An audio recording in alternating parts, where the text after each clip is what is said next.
Hello everyone, my name is Aizhan Zhakupopva and the topic of my presentation today is understanding the controls of the transient friction of granular materials. I am a graduate student at the University of Houston Civil and Environmental Engineering Department. My thesis advisor is Behruz Firdousi, and the category of my talk today is experimental research. So the fault gauge plays this is the ensemble of the solid granular particles created by the fragmentation and wearing of the two fault blocks. So this shear zone plays a key role in the understanding of the macroscopic sliding friction instabilities.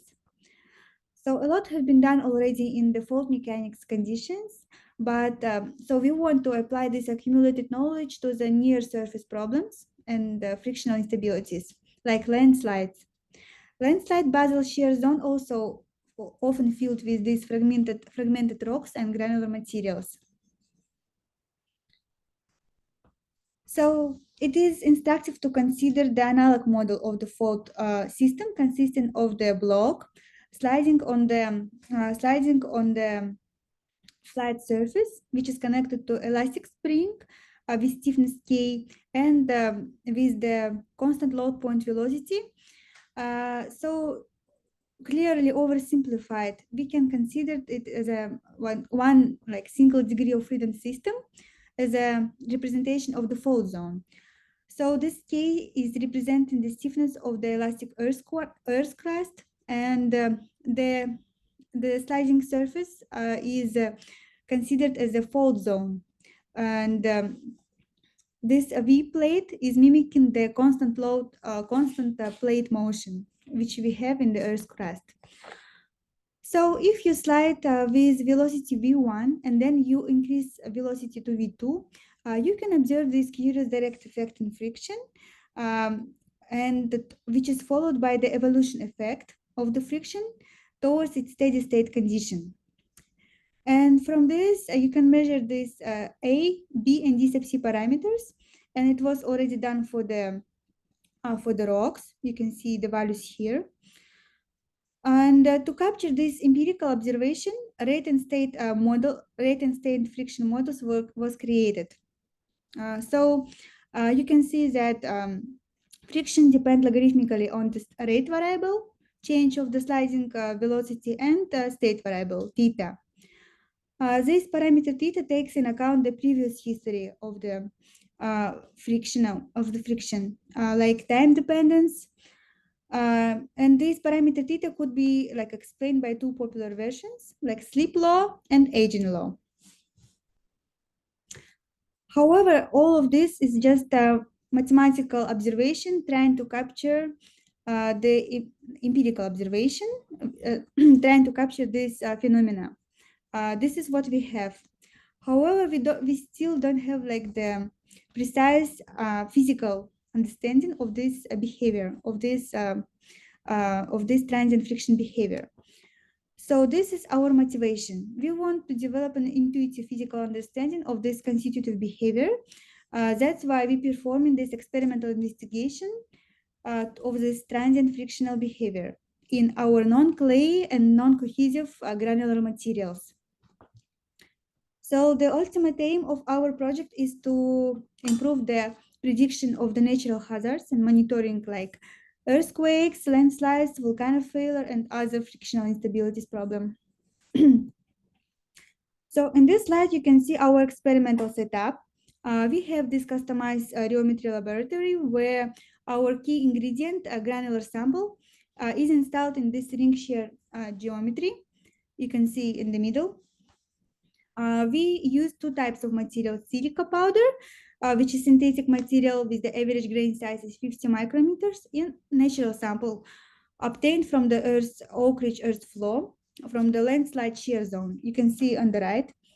And we have three geometries, two ring shear with different diameters and one torsional shear cell. So the first experimental protocol was velocity stepping experiments. We performed our slicing in 1, 2 orders magnitude ups and down. So as this is the results of the test. You can see that our friction also had this direct effect and evolution effect. So we can say that granular materials at low pressures also show our classical transient rate and state response. And this behavior fits well with the sleep and ruin version of the state evolution. And the calculated parameters A, B, D sub C are within the range of the rock gauge, which is new. So another experimental protocol was the slide hold slide test. Slide hold slide test. This experiment is designed to measure the ability of the material to heal within the time.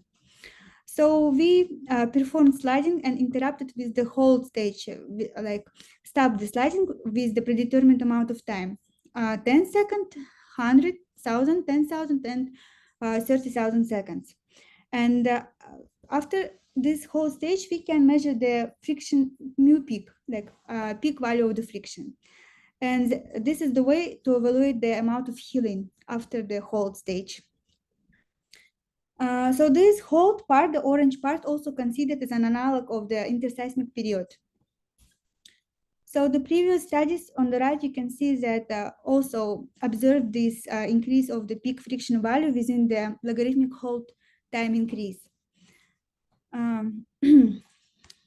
So from this slide, you can see that our like the change of the frequency within the whole time. So we can say that our granular layer undergoes the compaction during the whole stage, and also logarithmic dependence on the time. We performed these experiments in 2 normal stresses, 20 and 20 kPa. And if you remove like background stress before the whole stage, you can see that from the right plot, you can see that these values of the mu peak like values, they overlap each other. So what it means that frictional healing doesn't depend on normal stress variation under like quasi-stationary contact in our conditions, like low pressures. We also wanted to evaluate the effect of the shear zone thickness. We reduced our sample thickness like 3 times. And what is the result that the weakening distance, D sub C, was not very different. From the right plot, you can see that it was not very different within the change of the thickness of the sample. So it must be important for those who are doing numerical models. It will make it more maybe simple to do not include this variation of the thickness of the shear zone. And on this slide, you can see our results obtained from the natural granular materials, which is obtained from the Oak Ridge earth floor. So we also observed this rate and state friction response, like direct effect, evolution effect, and the peak friction value did not like vary with the whole time. So to conclude, we conducted ring shear experiments, deformation experiments on synthetic and natural samples. And what we can say that A and B parameters are within the common range for the earthquake fault zones in rock friction experiments at tectonic stresses, which are very high, much higher than ours. And the response was symmetric. The results are in the agreement with the sleep or ruina version of the rate and state friction loss. And the D sub C did not depend with the thickness. From the whole slide test, we saw that healing doesn't vary like significantly with normal stress, and we don't have existing loss which can like model our healing response. For the future direction, we want to expand our observation, different water contents, humidities. We also have the acoustic monitoring equipment, and we want to evaluate the effect of perturbation on the normal stress. So thank you for your attention. Bye.